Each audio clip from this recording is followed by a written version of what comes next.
হচ্ছে কালী পুজোর তৃতীয় দিন। তো তোমরা জানো যারা পুরনো সাবস্ক্রাইবার যে আমাদের বাড়িতে 4 দিন কালী পুজো হয়, মানে ভাইফোঁটা করে ঠাকুর আমাদের বিজয় হয়। তো চলো, পুজো অলরেডি বসে গেছে। তো প্রচণ্ড ক্লান্ত, বাড়িতে পুজো মানে তো জানোই প্রচণ্ড কাজ বাজ সব কিছুই তো থাকে।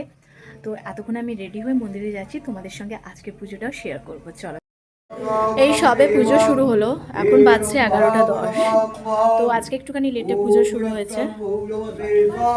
আর এইদিকে মা রাতুল ভাবি, দেখি এই ভাবি দেখি, রাতুলের আজকে একটা সকালবেলা দাঁত পড়েছে। দেখি এদিকে তাকে একটা ফটো তুলি।